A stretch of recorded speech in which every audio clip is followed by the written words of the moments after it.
For years, I convinced myself my family loved me. Not in a perfect, storybook way, but in the way that mattered. In the way that meant I had a place, that I belonged. It wasn't until one random night, standing in my kitchen, that I realized just how wrong I was. A simple notification shattered everything. My aunt had sent me a video. I was cooking, half distracted when my phone buzzed. I wiped my hands on a towel, grabbed my phone, and tapped the message, expecting a family clip or some random joke. But then, I heard my mother's voice. "She should be grateful," she scoffed. "She'd be nothing without us." I froze.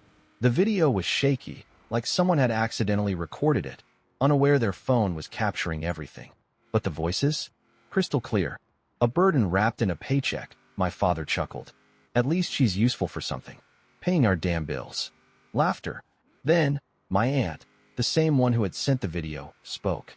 "If she ever stops sending money, we'll just guilt her into it. She's too soft to say no." I gripped my phone so tightly my knuckles went white. They weren't talking about some distant cousin. They weren't making jokes about a stranger. They were talking about me. For years, I had carried them. Covered my father's rent when his rough patch mysteriously lasted for years. Paid off my brother's tuition, even though he never finished school. Sent my mother money for emergencies that always happened right after my paycheck hit. And they were laughing about it. Then, as if realizing the mistake, the video disappeared. "This message has been unsent." I stared at my screen, my hands numb. My aunt had panicked, scrambling to undo the damage, hoping I hadn't seen it. She thought I was still blind. That's when I made a decision. I wasn't going to react. Not yet. Let them believe I was still their naive little ATM. Because if they thought they had control over me, they wouldn't see what was coming. Everything was about to change. The next morning, everything looked the same, but nothing felt right. The sun still peeked through my curtains. My coffee still brewed like always. But there was a weight in my chest, something dark and heavy that I couldn't shake. And then, right on time, a message from my mother. "Mom, morning, sweetheart. Just checking in. Hope you're doing well." I almost laughed. She never messaged just to check in. There was always a reason. A request hidden between fake affection and carefully placed guilt. And sure enough, 2 minutes later. "Mom, oh, by the way, rent is due. Can you send it by Friday?" There it was. The same pattern. The same expectation that I would jump to their rescue. No questions asked. But this time, something inside me had snapped. I stared at the message, fingers hovering over the keyboard. My usual response would be automatic. Of course. Or no problem. Maybe even an apology for not sending it sooner. Not this time. I erased everything and typed 2 simple words. "Me. I can't this month." I hit send. Then, I put my phone down and waited. 1 minute. 2 minutes. Buzz. "Mom, what do you mean you can't?" I could see her frustration through the screen. I had never said no before. Still, I let her stew. Another message. "Mom. Kate, this is serious. We're counting on you. You know we don't have another option right now." Another buzz. "Aunt. Hey sweetie, your mom is freaking out. Is everything okay?" I nearly choked on my coffee. Is everything okay? Not once did they ask if I was okay. Not once did they check if I needed help. It was never about me. It never had been. I took a slow breath and typed out my next message. "Me. I have unexpected expenses this month. Sorry." Then, I put my phone down and waited. What happened next told me everything I needed to know. The silence stretched for exactly 5 minutes. Then, "Mom, what unexpected expenses? What could possibly be more important than your family?" There it was. The guilt trip. "Mom, you know your brother can't cover rent on his own. If he gets kicked out, that's on you." Oh, the brother card. Classic. "Mom, we raised you, Kate. We took care of you when you had nothing. And this is how you repay us." I clenched my jaw. That was the biggest lie of all. They never took care of me. I put myself through school. I worked 3 jobs to escape that house. The moment I had money, they latched onto me like parasites, draining me dry. And now, the second I pulled away, they were furious. Then, "Aunt, Kate, sweetheart, don't do this. We're family. Just send the rent, and everything will be fine." Fine for who? I put my phone down, my heart pounding. For the first time, I realized what had really been happening all these years. They didn't love me. They loved what I could give them. And if that was the case, then maybe it was time to take that away. The guilt trip didn't stop. If anything, my silence made them desperate. The texts kept coming, each one trying a different tactic. First, the pity. Mom, Kate, please. We don't have anyone else. Your father is stressed. Your brother is struggling. We're your family. Then, the obligation. Mom, we gave you life. We raised you. You wouldn't even have your success without us. And when that didn't work, the threats. Dad, I don't know what's gotten into you, but this is unacceptable. You're being selfish. This family needs you, and you're acting like some entitled brat. Grow up and do the right thing. There it was. No more fake sweetness. No more pretending to care. Just demands. I took a deep breath, my fingers tightening around my phone. Then, a new notification popped up. A voice message. From my aunt. I hesitated, my thumb hovering over the play button. Something told me this was going to change everything. Slowly, I pressed play. Her voice came through, sharp and impatient. Kate, listen. I don't know what kind of game you think you're playing, but this isn't funny. Your mother is losing her mind, your dad is furious, and honestly, I don't blame them. My stomach clenched. You have a good job, don't you? You make more than any of us. You don't even need that money. Meanwhile, your family is struggling, and what? You just decide you don't care anymore. I swallowed hard. Then came the final blow. You owe them, Kate. After everything they've done for you. After all the sacrifices they made. They gave you life, and now you're just going to walk away? Pretend they don't exist. Her tone darkened. Fine, be that kind of person. But don't expect them to forgive you. Don't expect to come crawling back when you realize how much you need them. Because once you cross this line... A pause. There's no coming back. The message ended. I sat there, gripping my phone, my ears ringing. I should have been scared. I should have panicked. I should have been scrambling to fix this, to apologize, to send the money just to make it all stop. But instead, I felt free. Because she had just confirmed everything. They didn't love me. They didn't respect me. They didn't even see me as a person. I was just a bank account to them. And the moment I stopped handing out money, I was nothing. And if that was the case, then maybe it was time to be nothing to them. I didn't think they'd show up. I thought they'd call, text, maybe try to guilt me for a few more weeks. But they were more desperate than I realized. The knock came early. Too early for casual visitors. The kind of early where only problems show up. I knew. Before I even reached the door, before I even checked the peephole, I knew. Still, I looked. And when I did, my stomach sank. It was my brother. I didn't open the door right away. I took a deep breath, steeled myself. Then, finally, I turned the handle. I didn't step aside, didn't invite him in. Just stood there, arms crossed, blocking the doorway. Are you serious, Kate? He spat. What the hell is wrong with you? I raised an eyebrow. Good morning to you too. Don't do that. He ran a hand through his hair, exasperated. Don't act like this isn't a big deal. You blocked everyone. Mom is freaking out. Dad's losing his mind. You're just, what? Cutting us off? Pretending we don't exist? I crossed my arms. I don't know, Jason. Maybe I just got tired of being treated like a piggy bank. His teeth clenched. Oh my God. Not this again. Not this again? I let out a bitter laugh. Jason, I've been paying your rent for years. I've covered your bills, your food, even your stupid gym membership. And the one time I say no, Mom calls me selfish, Dad tells me I'm unacceptable, and you show up at my door like I owe you something? His lips parted, but no words came out. And then I hit him with it. Don't even try to pretend you care about me. I saw the video. His body froze. His eyes flickered with something fear? Guilt? He swallowed hard. What video? I smirked. You know exactly what video. Jason shifted on his feet, glancing away. His hands balled into fists. Look, that wasn't serious, okay? We were just joking. You're being dramatic. Joking? My voice was quiet now, but sharp as glass. You all sat around laughing, calling me a pathetic failure, saying I should be grateful for the chance to pay your bills. Do you know what that feels like, Jason? To hear your own family talk about you like that. He exhaled harshly, rubbing his face. Kate, come on. No. I cut him off. You come on. You want money? Get a job. You want someone to take care of you? Find someone else.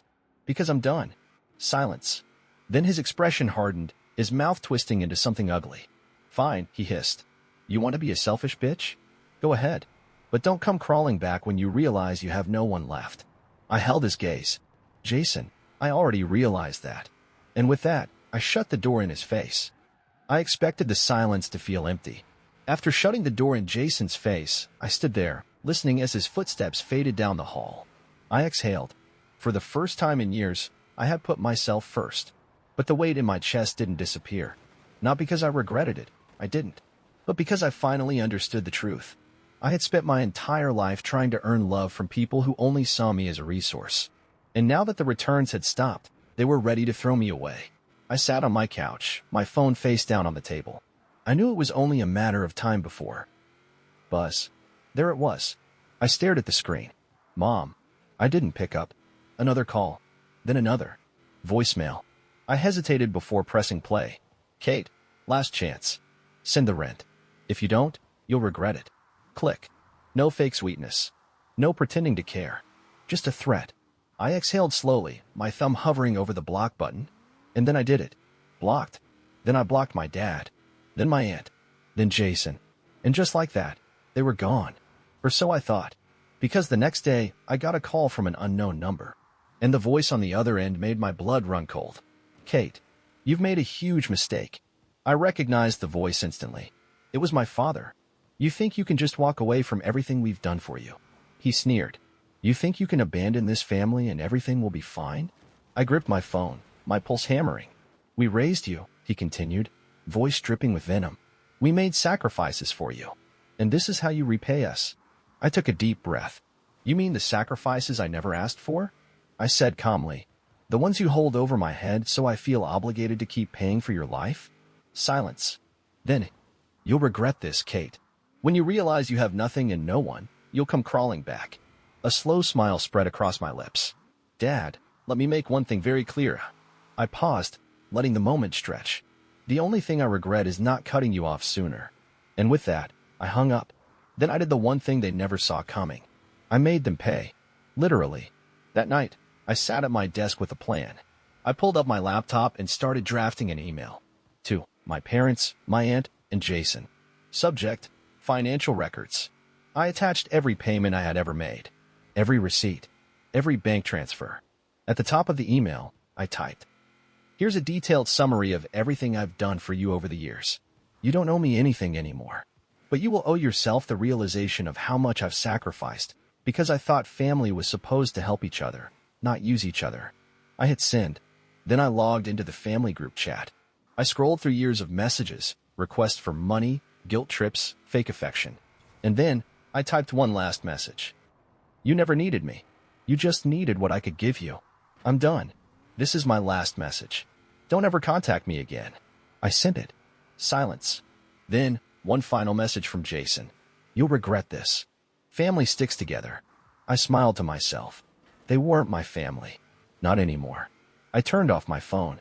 And for the first time in my life, I was finally free. Or at least, that's what I thought. Until I woke up the next morning to a headline with my name in it. And I realized. They weren't done with me yet. The next morning, I woke up to the buzzing of my phone.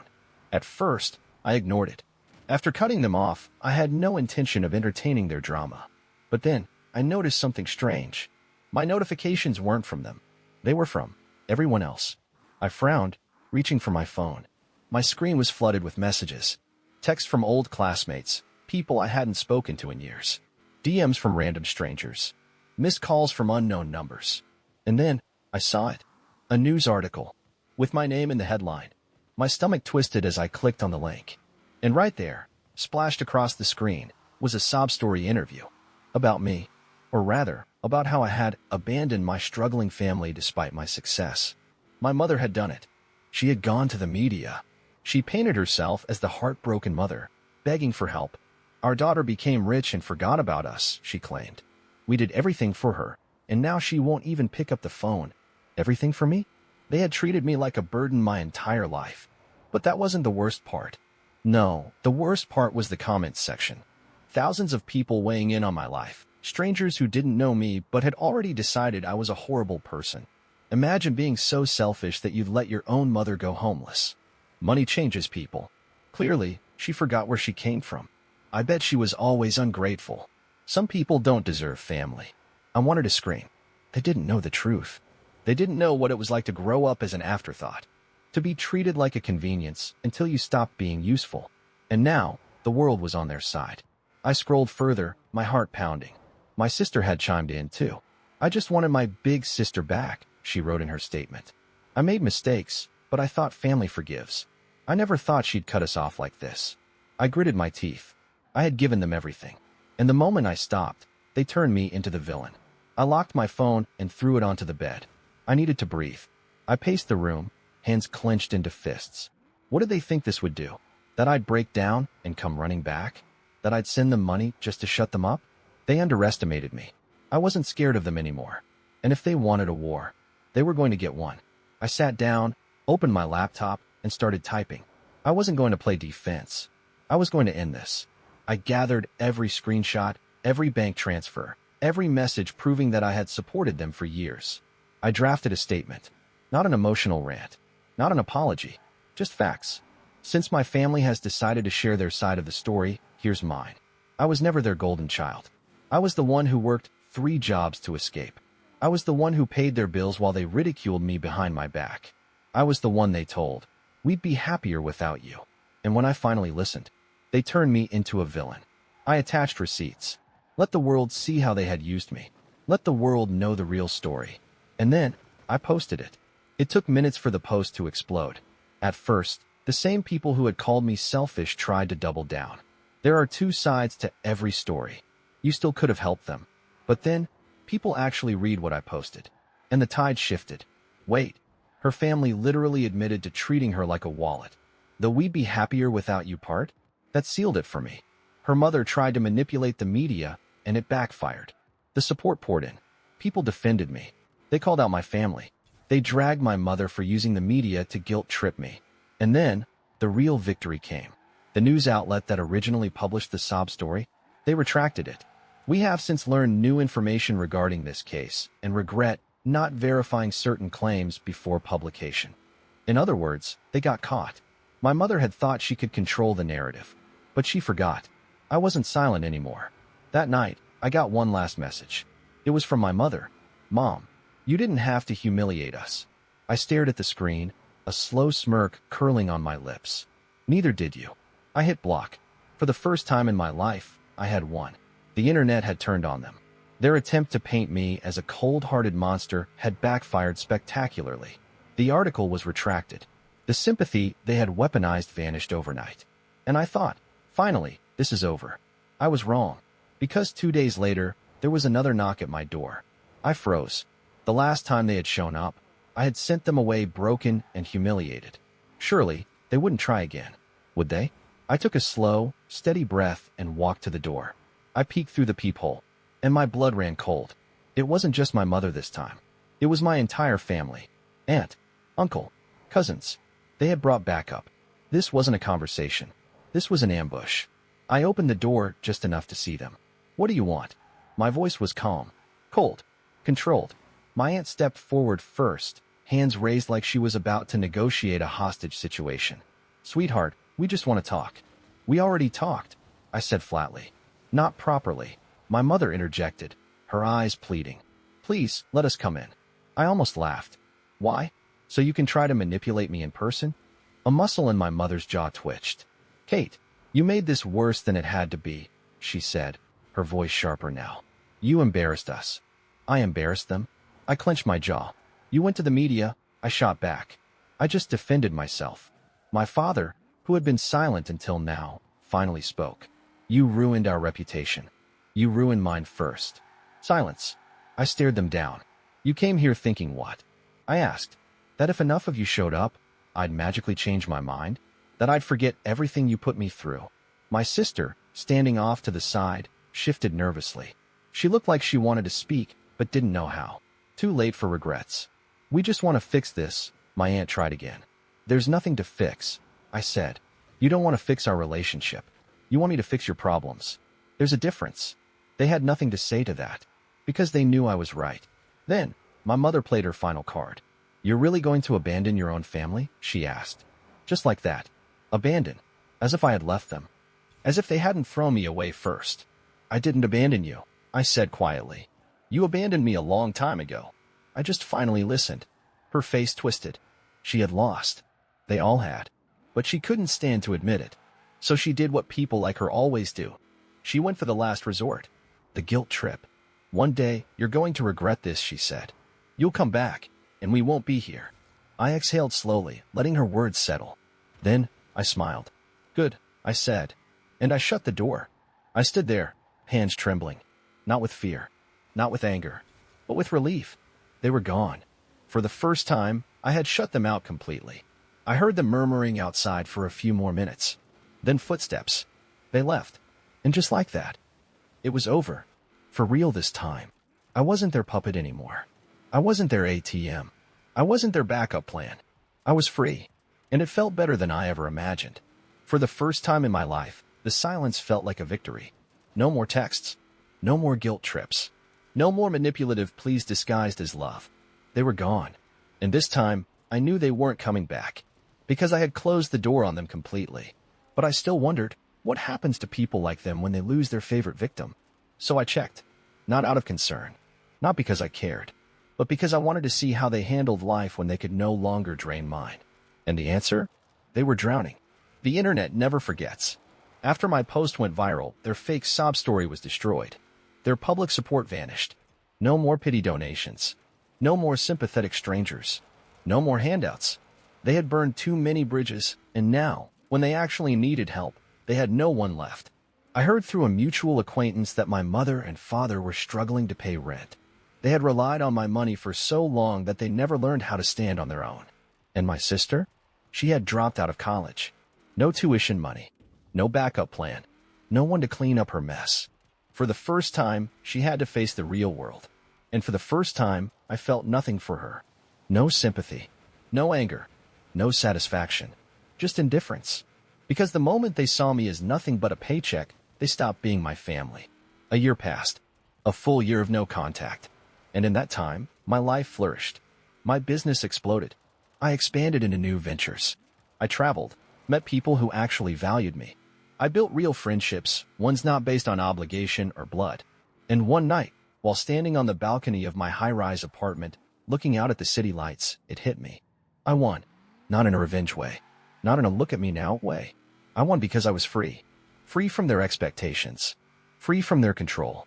Free from the cycle of give, give, give, and get nothing in return. And for the first time, I wasn't waiting for them to come back. I wasn't bracing for the next fight. I wasn't proving anything to anyone. I was just living.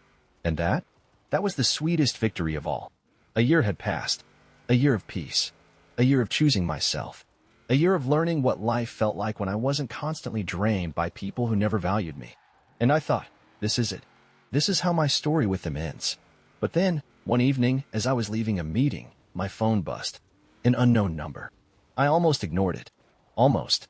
But something inside me told me to answer. So I did. And the moment I heard the voice on the other end, I knew. Kate, please don't hang up. My mother. Her voice was different. No anger.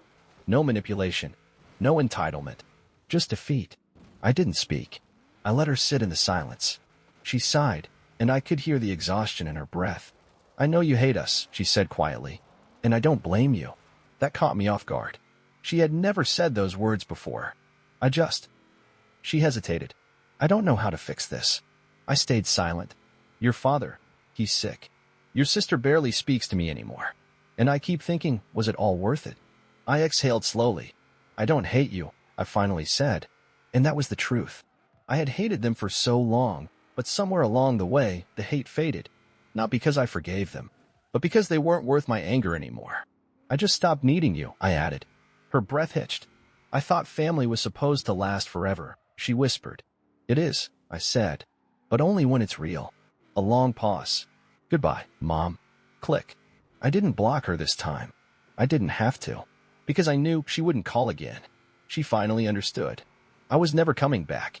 And that was the real ending. Not a dramatic confrontation. Not a vengeful speech. Not a perfect, happy reunion. Just silence. And for the first time in my life, that silence felt like home. Years passed. I built a life that was truly mine. A career I was proud of. Relationships built on respect, not obligation. A home filled with peace, not guilt. And most importantly, I learned that family isn't about blood. It's about who shows up. It's about who loves you without conditions. It's about who values you even when you have nothing to give.